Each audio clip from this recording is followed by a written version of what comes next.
کچھ غلطیاں ہم کرنا نہیں چاہتے پر ہم سے ہو جاتی ہیں، کچھ دل ہم توڑنا نہیں چاہتے پر وہ ٹوٹ جاتے ہیں، ہماری مجبوری ہوتی ہے ٹوٹ جاتے ہیں۔ رات کو اس کی بارگاہ میں ہاتھ باندھ کے کشکول طلب دراز کر کے خوب استغفار پڑھنا چاہیے کہ مالک بندے ہیں نا، کیا کریں، نفس کا ساتھ ہے، دنیا کا ساتھ ہے، خواہشات نفسانیہ، مالک معاف کر دے۔ درد سے توبہ، رسم نہ ہو، کہانی نہ ہو، لفظ نہ ہو، جملے نہ ہو، اور جناب ایسے لوگوں کے بیچ بڑے ہاتھ باندھ کے اور بڑا کوئی ضرورت نہیں، آپ اکیلے اپنی چارپائی پہ بستر کے اندر منہ دے کے بھی درد سے کہیں گے نا معاف کر دے تو وہ تو مہربانی بڑا ہے۔ بندہ کوئی ناراض ہو جائے تو ہمیں کو نہیں نیند آتی، اس کے گھر چلے جاتے ہیں۔ ہم اپنے سارے رشتوں کو، تعلقات کو مینٹین کر کے رکھنے کے عادی ہیں۔ ہمیں پتہ ہے کہ وہاں میں نہیں جا سکا تو بیٹا بھیجتا ہوں، فلاں شادی پہ میں نہیں جا سکا تو بھتیجا بھیجتا ہوں، بھائی بھیجتا ہوں، ہر تعلق کا ہم نے خیال رکھا کوئی روٹھ نہ جائے۔ لیکن کمال ہے نا، یہ نہیں سوچا کہ اگر رب روٹھ گیا تو جب وہ روٹھ جائے نا تو سارے رشتے بھی بندے کے پاس موجود ہوں تو کوئی کرامت نہیں ہوتا، پھر کروڑوں روپیہ جیب میں ہوں تو ڈاکٹروں کی دوائیاں اثر نہیں کرتی۔ وہ روٹھ جائے تو پھر انسان اس طرح سے پھسلتا ہے کہ بڑے بڑے اس کے پاس دروازے ہوتے ہیں پر کسی جگہ اس کا ہاتھ نہیں لگتا۔ خدا را خیال کریں، دنیا روٹتی ہے تو روٹھ جائے، رب رسول ناراض نہ ہونے پائیں، اس کا خیال کریں۔ حضور فرماتے ہیں مسکراتا ہے، اسے خوشی ہوتی ہے جب کوئی اس کا بندہ اس کی طرف رجوع کرتا ہے۔ آپ دیکھیں نا، سارے ڈاکٹروں نے کہہ دیا کہ اس کے تو گردے، معدہ، جگر ہر چیز ختم ہے، گھر لے جاؤ، خدمت کرو، ہر طرف پریشانی ہے۔ وہ بندہ بھی سمجھ گیا ہے کہ آخری وقت آ گیا، کل جاؤں پرسوں جاؤں، تیاری ہو گئی، سب لوگ آ گئے، باہر والے بھی آ گئے، یہ ماحول ایک عجیب رنگ اختیار کر گیا۔ اچانک ایک ڈاکٹر نے آ کے کہا نہیں غلطی لگ گئی تھی۔ مجھے بتائیے انداز کیا ہوتا ہے؟ بغیر دوائی کے بندہ اٹھ کے کھڑا نہیں ہو جاتا، او میں تو بچ گیا ہوں۔ میرے نبی پاک صلی اللہ علیہ وسلم مثال دیتے ہیں، فرمایا ایک آدمی صحرا میں جا رہا، صحابہ سے حضور خطاب کر رہے ہیں، فرمایا ایک آدمی صحرا میں جا رہا تھا، اس نے اپنی اونٹنی پہ کھانا، پانی، پیسے، ہر چیز رکھی ہوئی تھی۔ صحرا تھا بہت بڑا، درمیان صحرا کے گیا تو تھوڑا سا سستانے کے لیے، آرام کرنے کے لیے اونٹنی سے نیچے اترا۔ اب اس نے اونٹنی کی لگام، اونٹنی کی نکیل اپنے سرہانے کے نیچے رکھی، ہاتھ کے ساتھ پکڑی اور سو گیا۔ تھوڑی ہی دیر کے بعد جب اس کی آنکھ کھلی تو دیکھا اونٹنی غائب ہے۔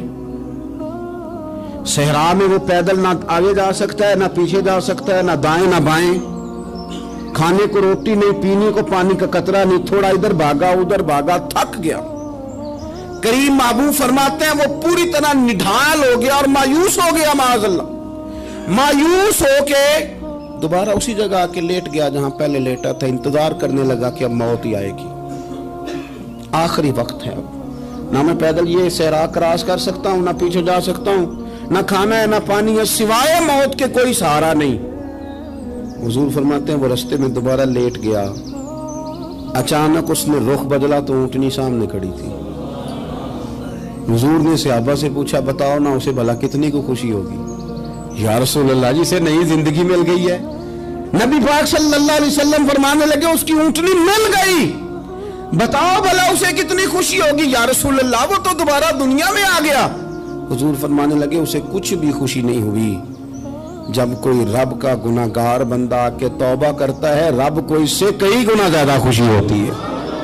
میرا بندہ آ گیا ہے، میرا بندہ آ گیا ہے، میرے گھر آ گیا، اس نے آنسو بہائے ہیں، اس نے کہا اللہ میں تیرا ہی ہوں، تیرا ہی رزق کھاتا ہوں، تیری ہی زمین پہ رہتا ہوں، تیرے نام سے میری سانسیں چلتی ہیں۔ وہ آ گیا، فرمایا اس اونٹنی والے سے زیادہ رب کو خوشی ہوتی ہے جب گناہگار آ کے توبہ کرتے۔ گناہگاروں کے آنسو اس کی بارگاہ میں بڑے مقبول ہیں، لیکن ہم رسم ادا کرتے ہیں، توبہ نہیں کرتے۔